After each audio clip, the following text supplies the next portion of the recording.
Hello, everybody, and welcome to Chatting With. My name is Steve Akley. I'm joined by Tom Bentley today. Hey, Tom, how you doing? I am doing quite well, and I appreciate being here. Absolutely. So this is going to be a fun show today. You and I have known each other for a little while, but that's been strictly email. So, I know you read some of my publications and stuff like that. And it's always very nice when I get a note from you. It's, get feedback and it's, very positive. You like, this article or you like the way I wrote this or stuff like that. And that's always good to get because so many times as a writer yourself, so many times, you just hit something, hit send off into space and, are people even reading it? I mean, you can see things like downloads, but again, sometimes that doesn't even matter. Somebody will, download an email or, Bourbon Zeppelin. It doesn't even mean that they've read the whole thing or read any of it. It just means that they've done. So it's always nice being able to hear from you. So I appreciate that, my friend. Oh, yeah. Well, for that very same reason, because I hear only occasionally and sometimes rarely from readers of pieces I've written. And so the occasional email that just says, good job. I mean, that's all. Right. Just a mere statement like that. Wow, liked your article. That's a boost. That is a boost, isn't it? It really is. And it's the little things. Yeah. So that's a great thing. Yeah. So tell us a little bit about your background. So, because I don't know how well our audience knows you, they certainly should. And hopefully, if they are not already reading your stuff, they definitely need to be doing so. So tell us a little bit about yourself. Okay. Well, in terms of writing for the whiskey world, I've been doing that for a while. I've been writing a lot for Whiskey Wash over the years. I've written for Flaviar, that Spirits Club. Wrote for an old whiskey magazine, Whiskey Life and Spirits, that is defunct now. And I've written articles for just newspapers about subjects about whiskey, like 5 best places to get whiskey in the Bay Area long ago for the San Francisco Chronicle. The oldest thing, which actually has a little tie-in to you because you've helped me with it, I had a piece in a section of the San Francisco Chronicle, their old newspaper that's still around, in 1989 about visiting Jack Daniels. And I've had a very long and very crazy correspondence with Jack Daniels since the 70s, with the Tennessee Squires Association through Jack Daniels. And I wrote the funny things that they had sent me over the years. And for 30 years, I corresponded with them where I'd answered their very, very strange and amusing letters. They sent me a rabbit's foot. They sent me a rubbing stone from Tennessee. They sent me an album, old Appalachian folk songs. They would say, Tom, in Lynchburg, we're thinking about putting a traffic signal in the middle of the street. What do you think about that? And I'm in California, right? And I don't know anything about putting a traffic signal in Lynchburg, but I'd write them back and they'd write me funny stuff back. I mean, they'd take black and white snapshots of they gave me a piece of land there, which is like 1 inch by 1 inch, with a deed and everything. And then the next year they sent me a thing that said they paid my property taxes on my land for $2.30. So, but anyway, I published that in 89. That's a long ways back. And that just interested me in the whiskey world a little bit more, and in publishing. But your connection to that was recently. I write for Airstream magazine too, Airstream Life magazine, and I had asked you about a connection at Jack Daniels because I had been trying to write them, their PR people, from just the website, and I was getting nothing. And you gave me a connection there, who then led me to their PR director, who, besides the fact that he talked about the Airstreams they have on their property where they host journalists and VIPs and stuff. That's cool. Yeah. Yeah. I then wrote him and asked him, I've been trying to get copyright permission for printing these letters they wrote to me. I mean, it's a giant number of letters. It's 30 years worth.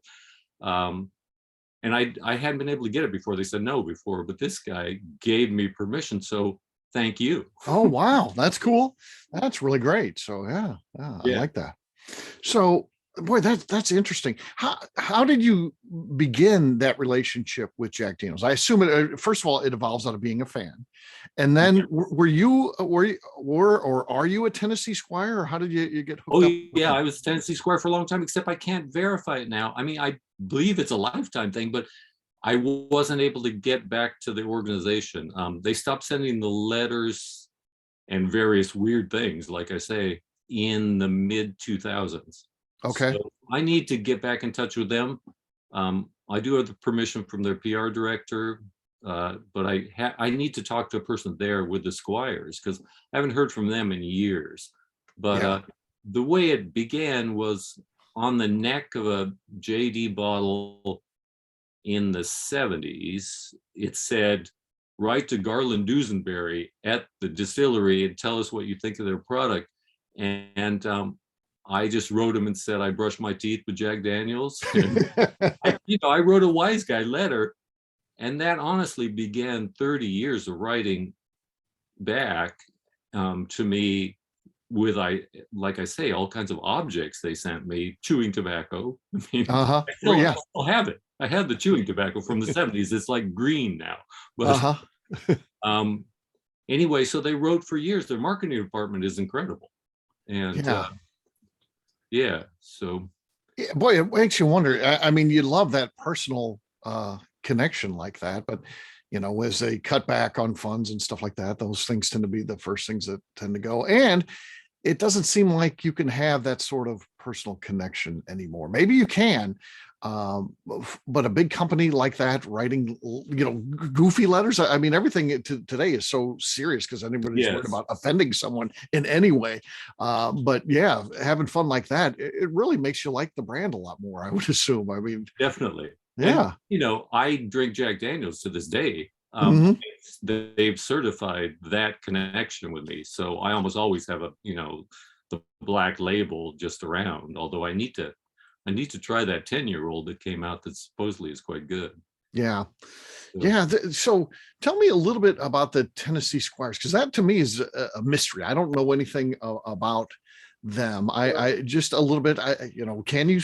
Is it still even active or? they have a website, but I Uh-huh. couldn't get in, even though I put my plot number. Like I say, they gave me a deed Yeah. to some land. I put my plot number in the registration. I should have followed that further. Because I got the copyright permission fairly recently. I need to follow up on that, but I'm working on something else, a book. But that is a book, the correspondence. The Squires, you had to be recommended by someone to get in. So Yeah. someone at the distillery, after I'd been writing them for a while, just said, "Tom, you're in the Tennessee Squires now." And they sent me the deed, which is this large Uh-huh. placard-like thing up to the land, with all kinds of fancy scroll work and stuff. So I was just in the Tennessee Squires, and the letters continued coming from both the distillery and the Squires letterhead. So Huh. I'd get them from various people, and once in a while I'd write and say, are you a real person? Are Right. you a real person in Lynchburg, writing to me asking me if they can hunt for rabbits on my land? That kind of thing. And they'd say, yes, we are real people. And some of the distillery names you would have heard of. So from back then in the 70s and 80s. Right. So they were actual distillery people. The other citizens, I don't know. Yeah. I still don't know. Yeah. But the organization, I believe, is still in existence. But like I say, I haven't received anything from them for well over 15 years. Yeah. My what I know about them mostly comes from a guy by the name of Andrew Weebrink. I don't know if you know Andrew Weebrink, but Don't. he's I mean, great guy to talk to. He works for Independence Stave. He's in charge of their research and development department. Great guy. And unfortunately, he lost his father when he was young. His father was a Jack Daniels drinker. So was his uncle. So ultimately, he lost both of his parents separately. But so he was raised by his uncle and his aunt. And his uncle was also a JD drinker. And to this day, though, because Andrew works in the bourbon industry and deals with a lot of different distilleries. His uncle will not recommend him for the Tennessee Squires, even though he's also a Jack Daniels fan. Oh, wow. But he will not, because in his mind, you have to be a loyal Jack Daniels drinker. That's it. You can't like anything else. You have to have brand loyalty. Isn't And that interesting? Well, maybe that's why they aren't answering me, because I write about all kinds of whiskey. that could be maybe you're out. maybe they're out when they kicked you out. Yeah, they're like, oh, maybe so. You can't have this. The deed, though. Yes, yeah, you still got your deed. So, no, that's cool stuff. And yeah, I just like that kind of stuff. I was a marketing person, a person who liked creativity and like marketing and like connecting with your audience and how do you figure out how to do that. And I think I think all that kind of stuff is cool. So I'm really a big fan of it. So very cool. Yeah. Yeah. So you are a California guy. Where do you live in California? I live in Santa Cruz County, which is central. Okay. Fairly close to the ocean. Gotcha. Did you grow up there, or is it a place you moved to? I grew up in LA, so Los Angeles. Was there for a while, then went to various schools until they kicked me out. So yeah. I went to various colleges up mostly north of here, San Francisco State and Sonoma State. And, yeah, but you're born in California though, so yeah. So definitely a California guy. So well, a weird offshoot of the Jack Daniels sending their correspondence. I lived in Micronesia on a tiny island for a year. Their letters got there. Really? And the post office was sleepy is an understatement for this tiny island. I mean, you never knew when things were going to get there. Christmas catalogs would get there in April. So, but that distillery correspondence still came there, at least one letter, if not two. Right. Which, that's kind of nuts. Yeah. So by trade, are you a writer, or is that something you do more, as a hobby? It's what I do for business. Yeah. I've been doing it for a long time. So, all kinds of stuff, book editing, marketing materials. I wrote marketing materials for mostly tech people for quite a while, but I haven't been doing that lately. I'm kind of backing out of it. I'm not as interested. Freelance articles for all kinds of people. Magazines, newspapers, people who still print things, unusually enough. Yeah. Have you ever been to either Kentucky or Tennessee or both to visit distilleries? I've been to the Lynchburg. I've been to the distillery on a tour. Okay. Yeah. They showed me here's an element. They showed me, because I was a squire, they took me to the hollow and showed me the spring and stuff. And also I was on their regular tour too, so they took me to the fermentation tanks and stuff.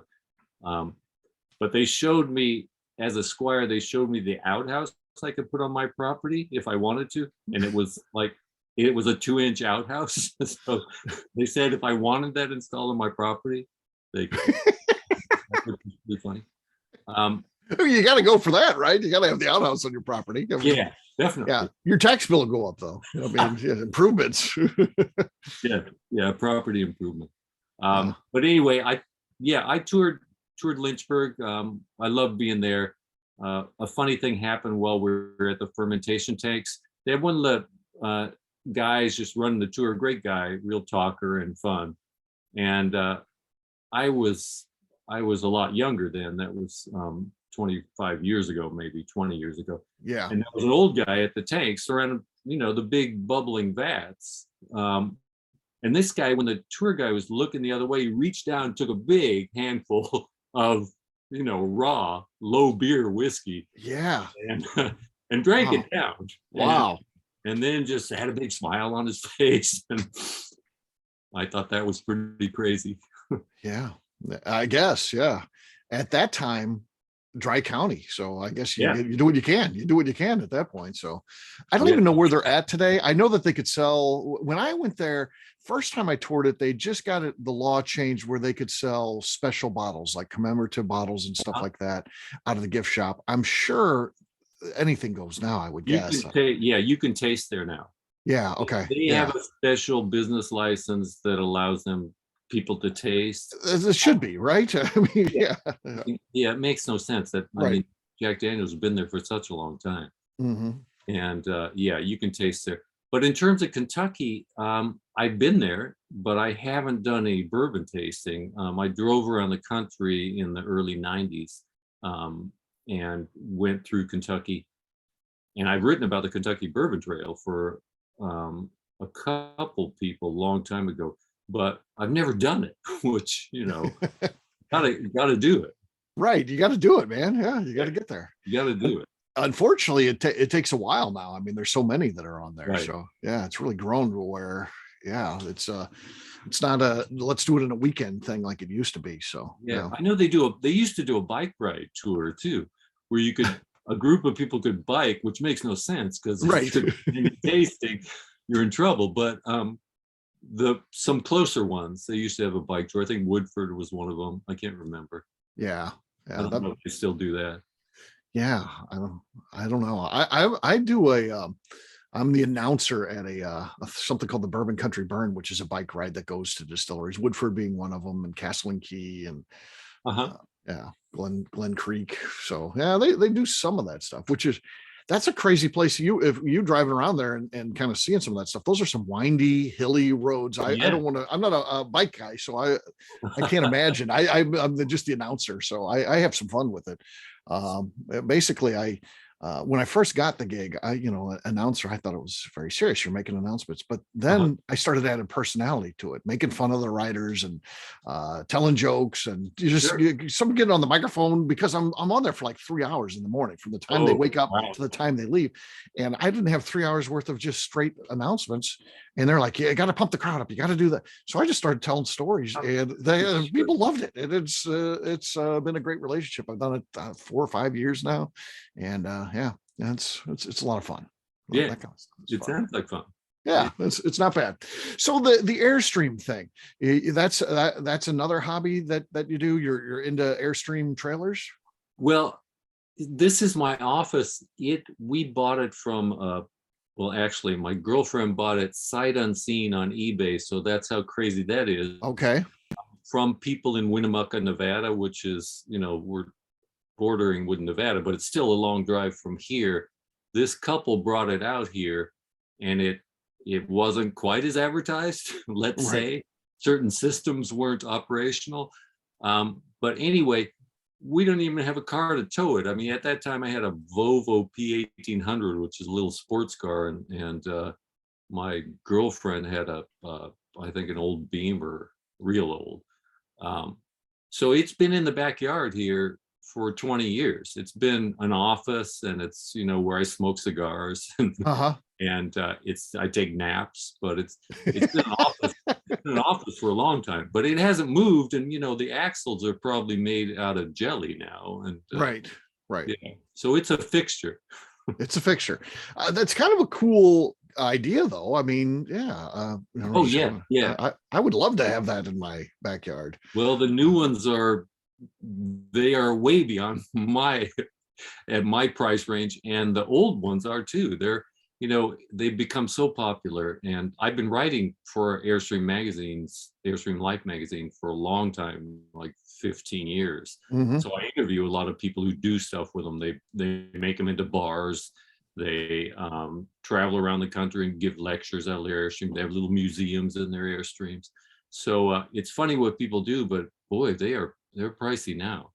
Yeah. Oh, yeah. Big time collector's items. I mean, really kind of the start of this freedom of the RV lifestyle, and really cool things for sure. They have such a neat look like a bullet or something driving down the road. So kind of cool. Have you ever taken a trip in one? I know that you said yours has never moved or anything like that, but have you ever rented one or had a friend or one of the people you've interviewed want to ride on one, anything like that? I'm a fraud. I write about Airstream. I write about people who go travel with Airstream all the time. But no, I'm a fraud. I've never gone in one. I actually stayed in one in Big Sur, this beautiful area near us here. A person who rents them, because that is what people do. They Airbnb them. Yeah. Stayed in one in a little mountain setting that was beautiful for a few days, and I wrote about that somewhere else. But having moved in one, no. No, It's no, fun. okay.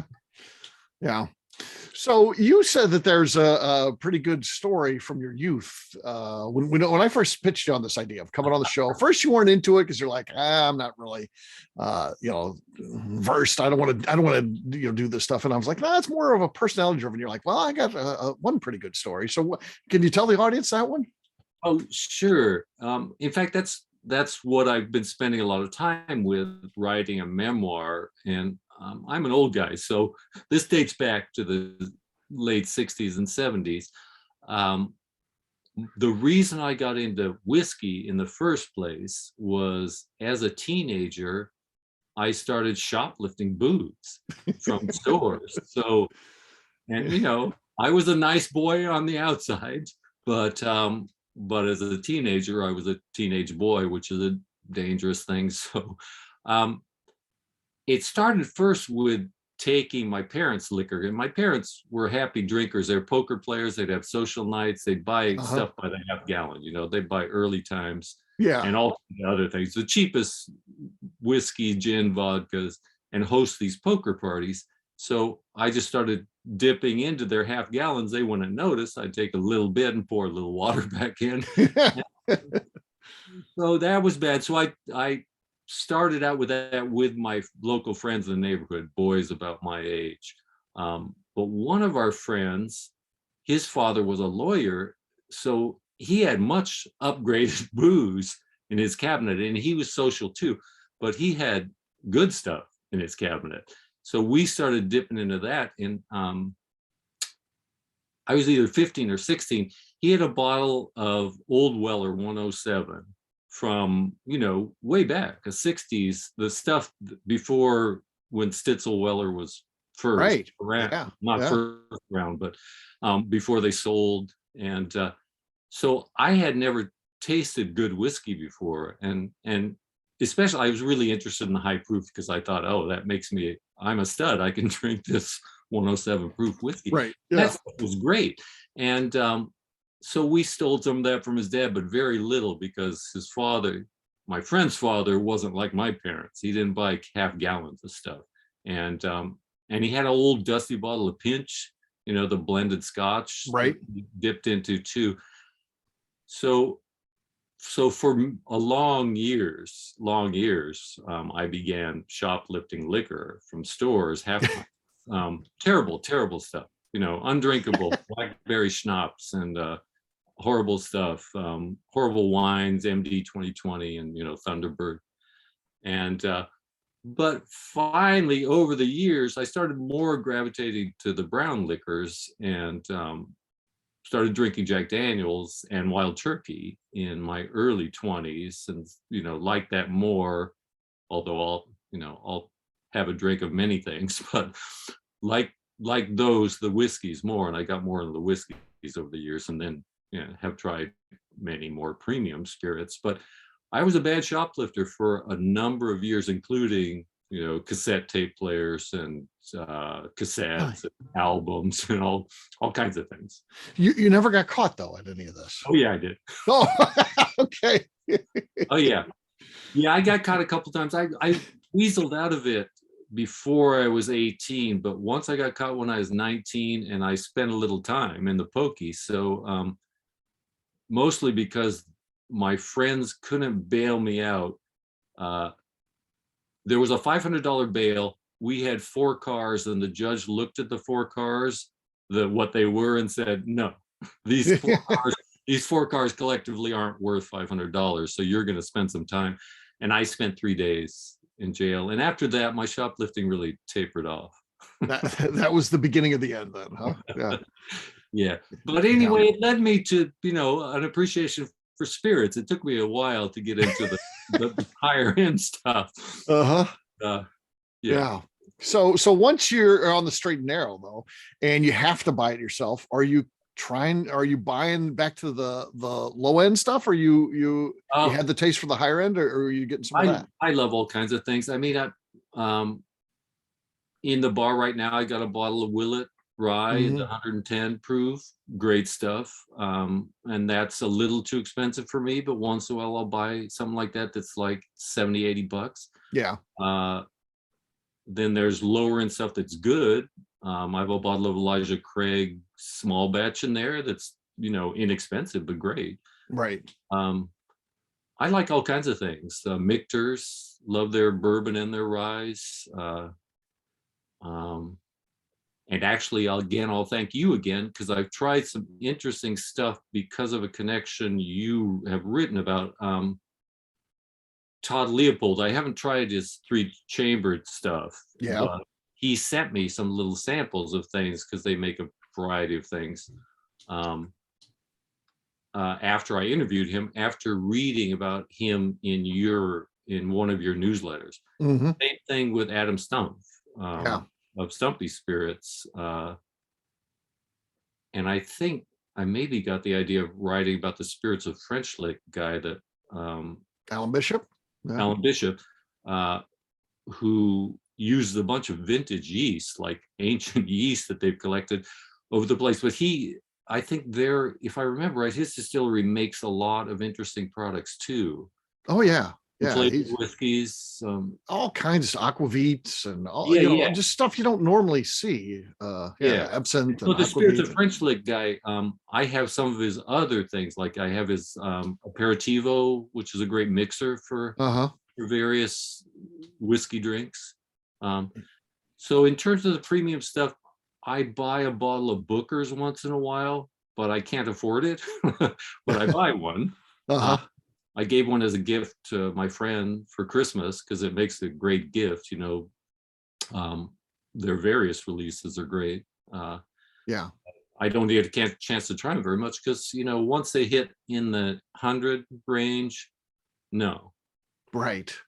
Yeah, Booker's has gotten a little bit out of control here recently, and it just continues to, the price has more than doubled, and it seems to make it more popular than ever. You'd like to think, well, less people buy it, maybe we can actually get it then. No, it's starting to get hard to find these days. Yeah, that actually is crazy. Well, I am not a secondary market person, obviously, for the reasons we're talking Mhm. about. I mean, you read some prices for stuff from the Weller people that are, insane. Right. $400 for something that at retail is 80. So, Yeah. or I don't know high. how people do it. I couldn't enjoy that. Even if I was a lottery winner and had that sort of money, I still would think, well, I don't want to get screwed on things. I don't want to, take a Weller 12 that retails for $35 and spend $400 on it. Right. I could never do that. Well, I That's not, feel that I was being duped as well. And yeah, it's just a weird thing. I mean, it's, like the Bitcoin and the NFTs now where they're selling digital images of something for $40,000 and you're saying, what? I don't understand. Right. Right.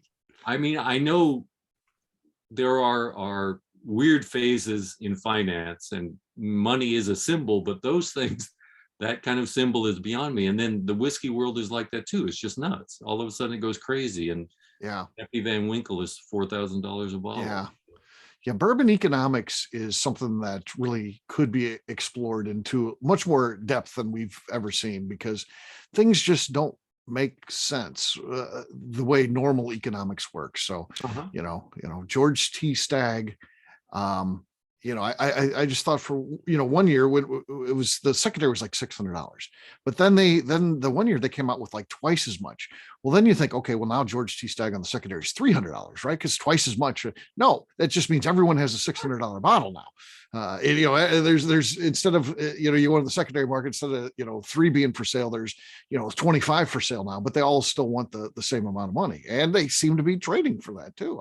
You'd like to say, I mean, the yeah. more I read about it, the more, like you're saying, it just continues. Yeah. Uh, Yeah. No, it's one of those. I guess it's like the tulip market in Holland 200 years ago, where apparently tulips were some prized entity, and then they were really, really expensive, and then the market crashed, and it, killed all these tulip farmers because of they lost everything. Very, very crazy. Yeah. Yeah. It's definitely a false market that, yeah, at some point will crash. I mean, there's You no, think so? yeah, I think so. Uh, I don't know what to think about that because I'm like you. I don't participate in the secondary market. That's definitely not my thing. I would never pay the super premiums, maybe a little bit over. If it's something I really want and it's $20 over the retail, yeah, I might pick it up. But Uh-huh. and buy an old rip that sells for $70 for six or $100 or 800 or 1,000, no way. But people do, and I don't know if that's good or bad for the industry. I lean towards it might be good. I mean, there's a lot of interest that's generated by that. It brings a lot of other fans. That those fans, while that transaction's not good for me personally, the innovation that comes from more fans to bourbon is certainly benefits me. So I don't know. I don't know what to think about that. I just keep an arm's length distance and just let it play out. And yeah, It's a wonder. It is a yeah, wonder. I don't know what to think about it either. yeah, But I think you have a line onto something there that it does expand people who like bourbon. right. And I mean, there's good in that. So Yeah. Yeah. What has always allowed me to have comfort with the secondary is, Tom, and you may be the same way here, is I'm always able to spend every dollar that I can allocate towards bourbon on bourbon. It's not like, oh man, the secondaries ruin everything. I can't buy anything. No, believe me, there's plenty of things I can buy. sure. I spend, way more than I want to spend on bourbon. So I'm doing okay. I'm doing okay. I don't need to be like secondary market's gone. All the stuff is now back and available. I wouldn't have the money to buy it. I'm spending all my money now. So Yeah. Yeah. I mean, and there's some things that are just good that are low price, reasonable. And if you, even for sipping, I'm something like Larceny, which is a right. low price. And I think that's a nice whiskey. Hmm. So Hmm. you can find stuff that's good still. Yeah. Did you, was there any time, because you've been doing it for a long time, like me, was there, did you get into some of the higher end stuff that was so available? Like you could buy as much birthday bourbon as you wanted back in the day, or even Pappy Van Winkle. I I mean, I used to did, buy that as a sales yeah. guy. I used to buy that.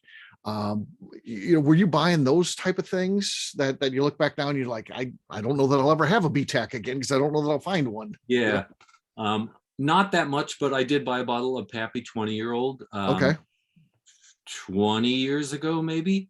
And it Yeah. was $110 a bottle, which at that time was way more than I would normally pay for whiskey, but I wanted to try the Pappy.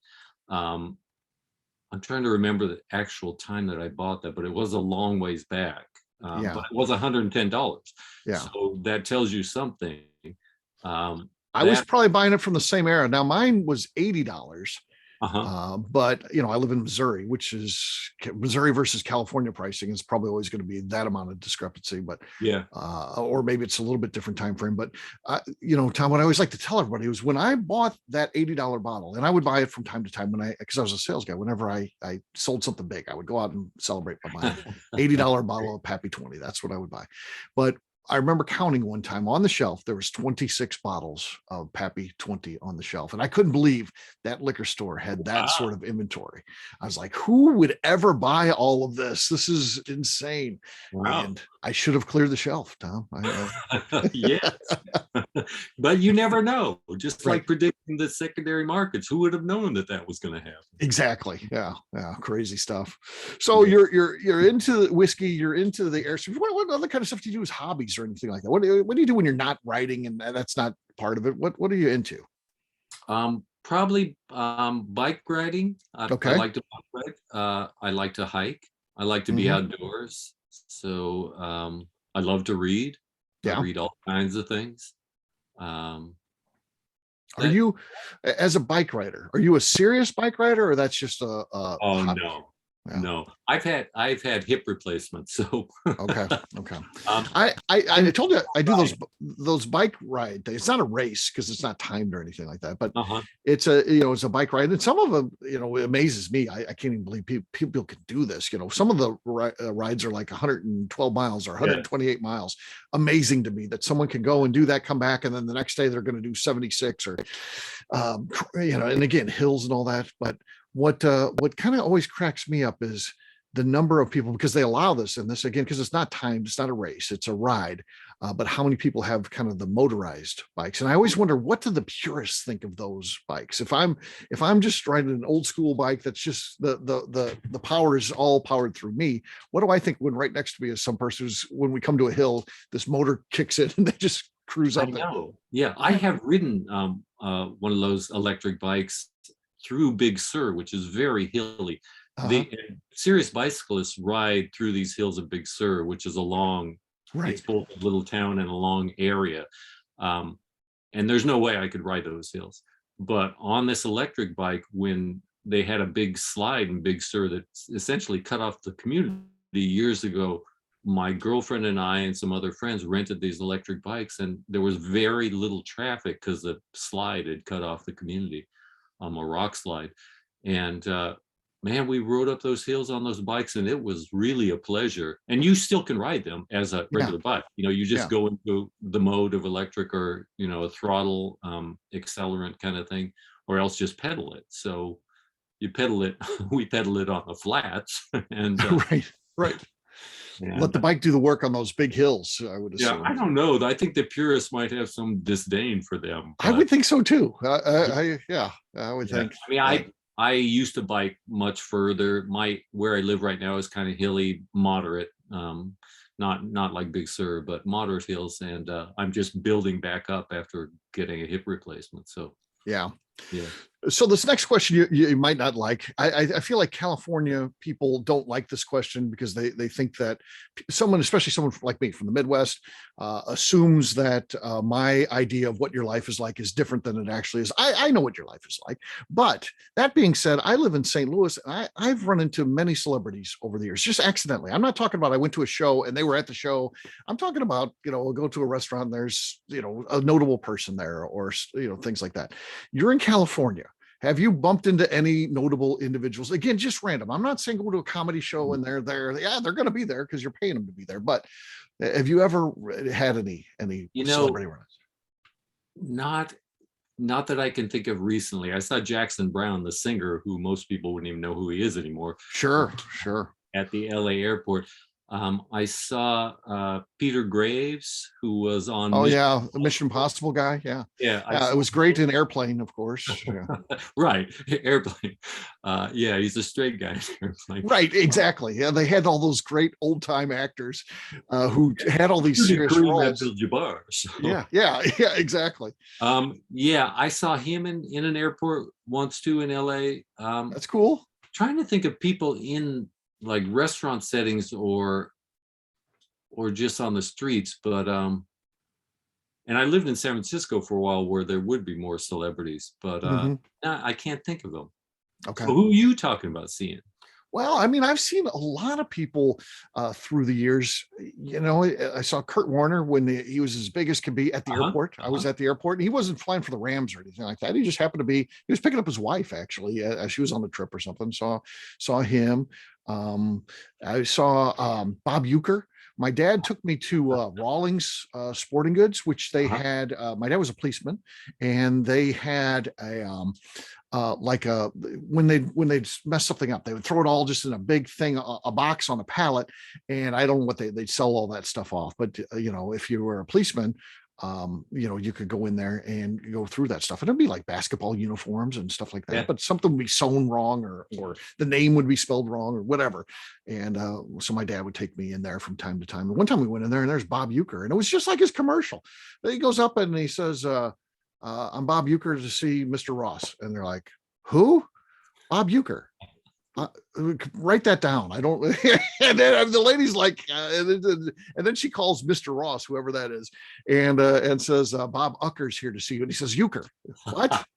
Uecker. Oh no! But he was well known by then, right? He was well known. Yeah. My dad and I just couldn't believe, because we're such sports fans and all this, and we're sitting down in this thing waiting for whoever was going to take us to the back to show us this stuff, and because it was on the factory floor, we couldn't go in by ourselves, and the secretary says, just sit down over there, he'll be out with you in a second.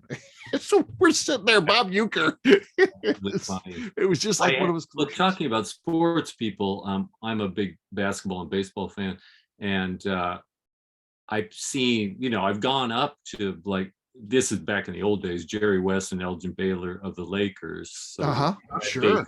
dates me. I talked to them in a hallway once before a game and got a picture of them in their suits. And Bill Walton, who used to, be in the I know NBA, Bill Walton. Yeah. but he's a big Grateful Dead fan. And Oh I yeah. used to go to a lot of Grateful Dead concerts, and you'd see Walton at the concert because he's 6'11" or something. Yeah, he can't hide. Right. So it was funny to see him there, and he's just a fan. He's just bopping along like all fans.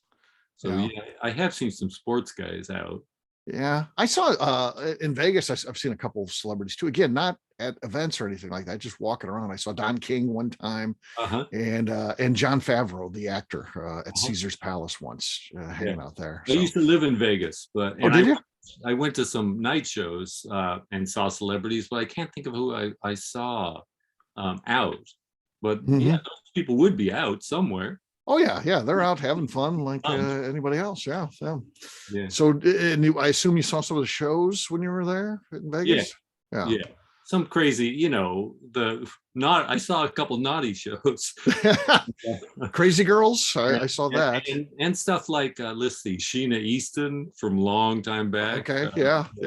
We had a James Bond song, so she was popular then. I never saw, the old time guys. Like, what about Siegfried and Roy? I saw them. Did you see them? I went to their exhibit. I didn't see them. I didn't see them live. Yeah. I did go see them. It was cool. It was definitely worth seeing. So yeah, I used to love Vegas. I haven't been to Vegas. My wife and I used to go like 4 times a year. From the time I was 21, probably until I had my daughter at age 30. So 9-year run, probably 3 to 4 times a year went to Vegas. Just loved it. It was a place I could go on the cheap. Everything about it was cheap at that point. And it just got more and more expensive. Then once we had our daughter, we wanted a vacation with her. So we quit going. We took her out there one time.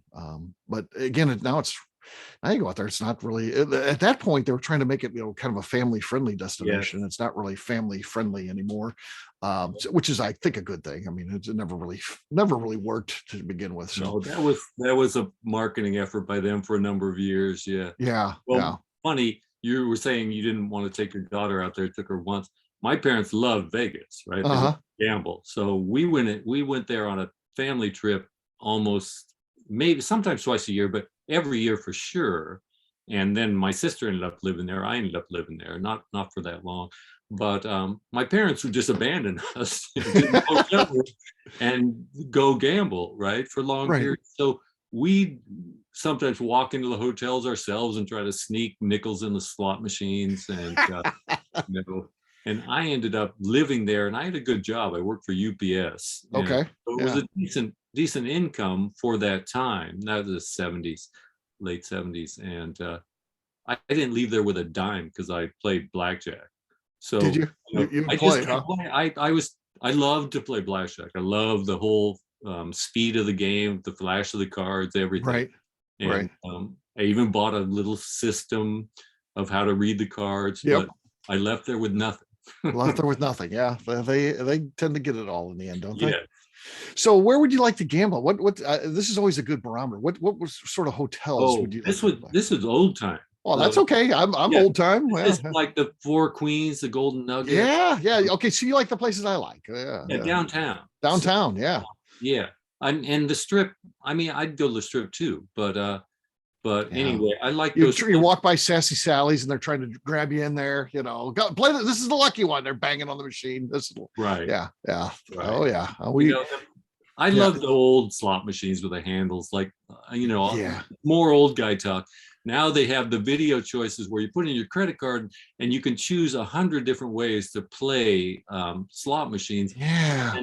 And they pay you in tokens, right? Or you don't like that. Yeah. I loved it when the silver dollars would flow out and make a bunch of noise. Yeah, me too. And they had the metal bucket down there. And yes. Ding, ding, ding. It was designed so you could hear it no matter where you're at. Someone getting paid out. I loved old Vegas, but yeah, it's different now. I'm lucky. I've been sent on a couple press trips for publications to Vegas. So I've gone to newer Vegas, not new, because the last press trip was probably 5 years ago, and stayed at like the MGM and, Yeah. and a couple of fancy MGM hotels. They sent me to Massachusetts too. So that has really been interesting to go see what they're doing in some of the new hotels. They had some real nice bar programs where they're putting together some nice cocktail menus in Oh yeah. in a Yeah. couple of these MGMs. MGM, don't they have their own brand of bourbon coming out? I just saw it's like called like Lucky Seven, and it's like age 7 years, and there's like 3 sevens that make it up. Oh, yeah, Yeah, right. which of course seven being Yes. a Vegas thing for sure. And yeah, I don't, but I saw that story, read it, and I've slept since then, as we like to say when I get to this age. Yeah. That's interesting. I still have some contacts. They're PR people. I should ask them about that. Maybe they'll, I'll say, I'd love to try that. Maybe they'll send me some. Yeah, absolutely. I'll see. We did a story on it on the Bourbon Show, and it's been recently. It's not I'm not talking a long time ago.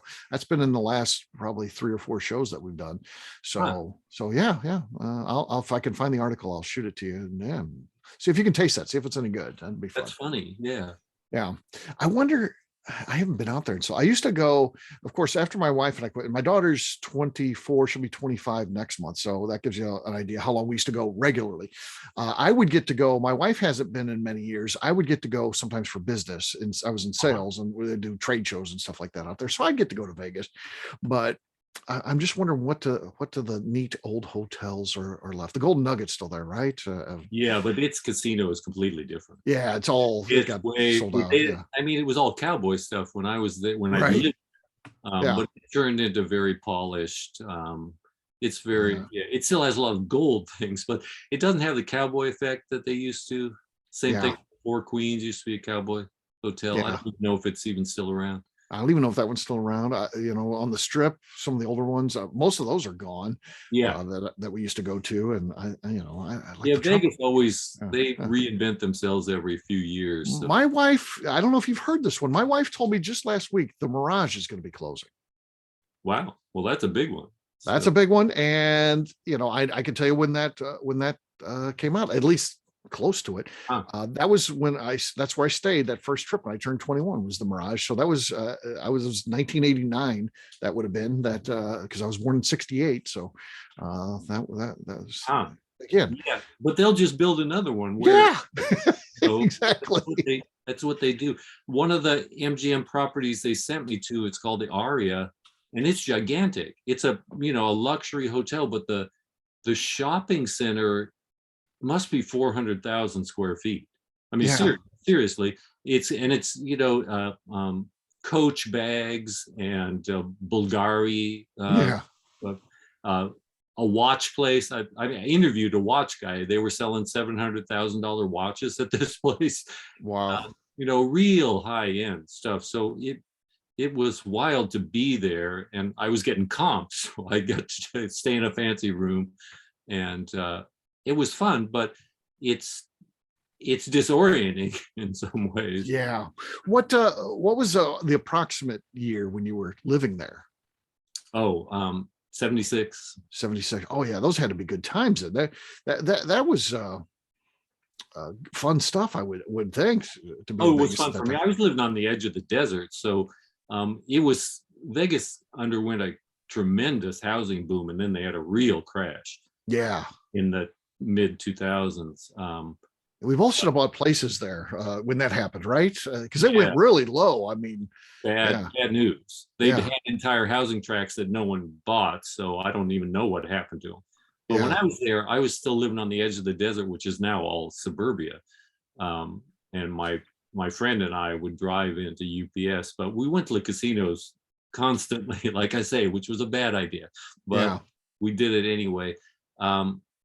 And let's see, I was going to tell you a story about it. Oh, I can't remember now. So in that time, because that's before I started going, was it like the real cheap food deals? Because when I started going, like 80s, the late 80s and then into the early 90s, the food was just so cheap at places like The downtown locations, $1.99 steak dinners, you get steak, potato, and salad and all that.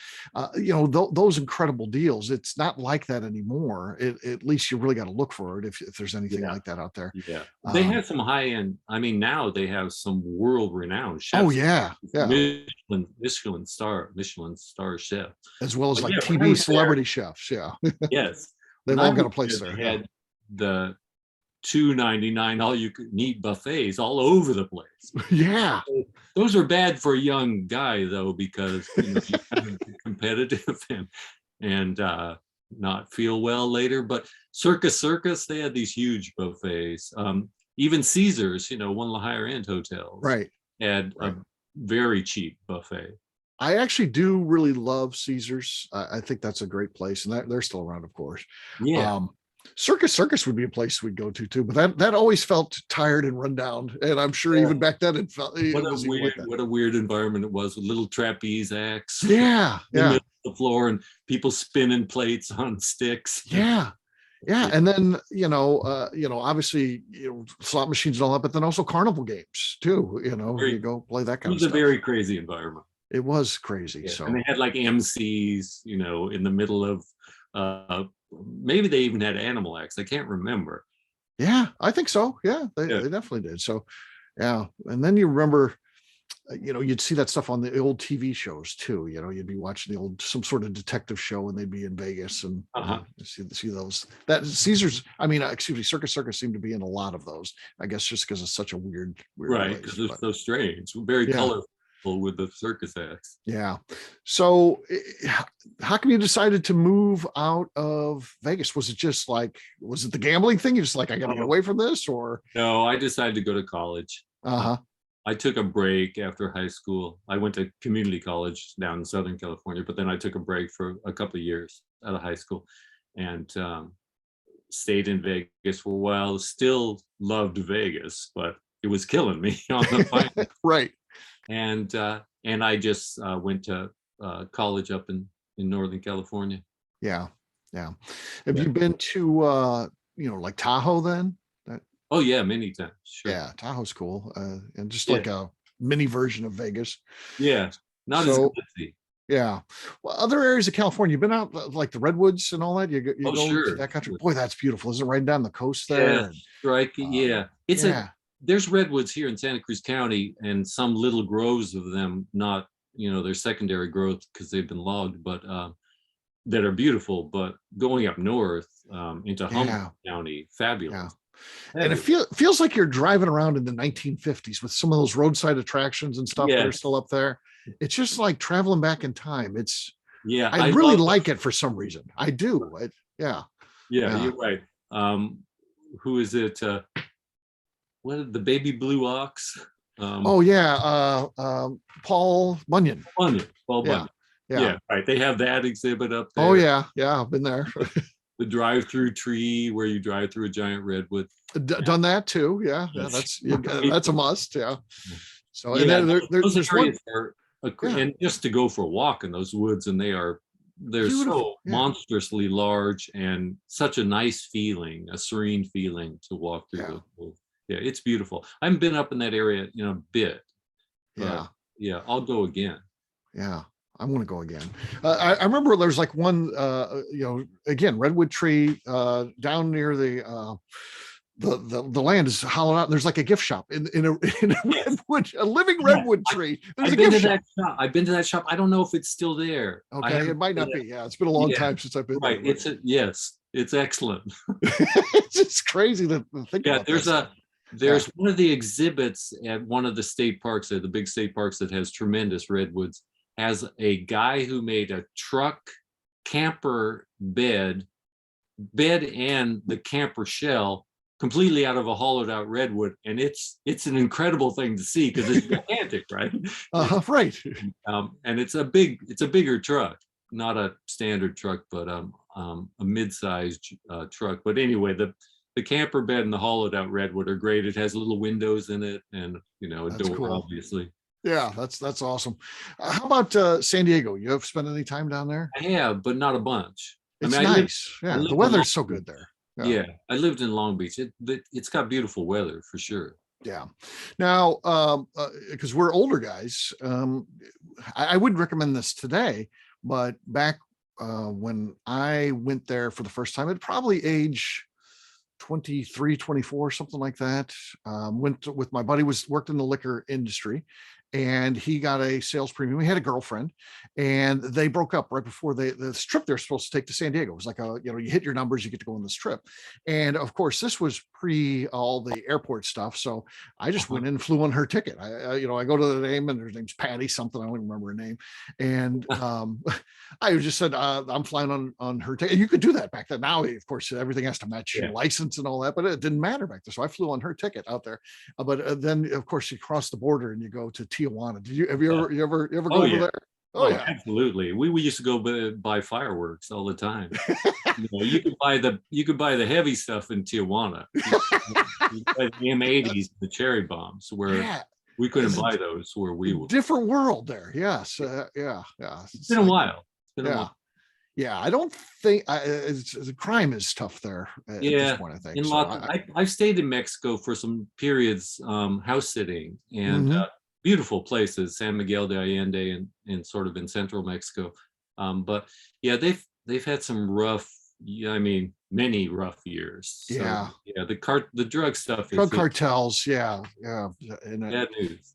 yeah, yeah. It's unfortunate because it is so convenient. It was just such a fun experience crossing that border, and all the little shops and bars, and just the stuff you see. It's lively.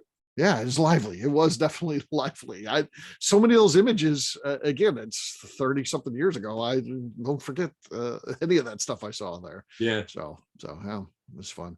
Also got deathly sick about a day later from being there too. Of course we're eating and drinking, and it's like we're young, and Yeah. yeah, I've, not I've recommended in had some weird Tijuana, by the way. I've had some weird experiences overseas where I got really sick. I went to Myanmar before they had all of their political trouble, and Yeah, on a press trip, and that was a completely exotic place. Very, I mean, otherworldly. But I was drinking gin and tonics, and they told me not to drink anything with right. the water. Don't make sure you're drinking bottled water. But I had some gin and tonics with ice cubes in them, and that brought me back here with a what they call Bali belly. Pretty bad news for a while. Yeah, yeah, Great yeah. trip. That was not fun when I was dealing with it. I'm sure you have some experience there too. So yeah, not good. So and what other kind of things in terms of travel, do you get to do any of that now, or you just You know, going on? my girlfriend and I, who we've lived here in this house for a long time. She's the one who bought the Airstream Hmm. off eBay. We have done house sits, a whole bunch of places. Interesting, you just have to pay your flight to get there and your expenses while you're there, food and stuff, and you take care of like someone's dog, or you take care of their plants, or you just make sure the house is secure. So we've gone to a bunch of great places. Panama. So is that through like a website or something? Then you find Yeah, those? there's a Okay. That website called mindmyhouse.com. uh-huh. Yeah. And you create a profile and you say what you've done. Well, now we have done like 7 or 8 house sits all over the place. Like Yeah.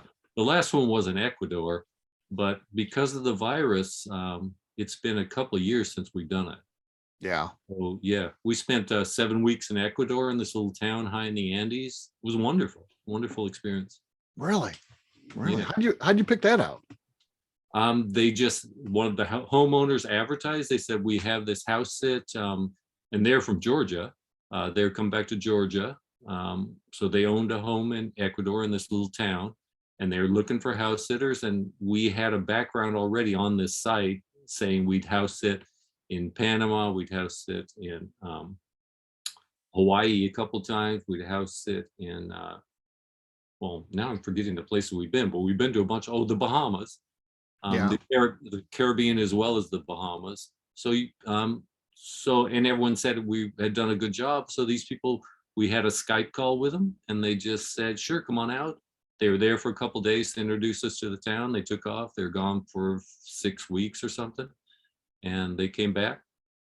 It was Yeah. They had no pets, so we had it easy. We were just taking care of their house. That's not a bad gig, right? Yeah.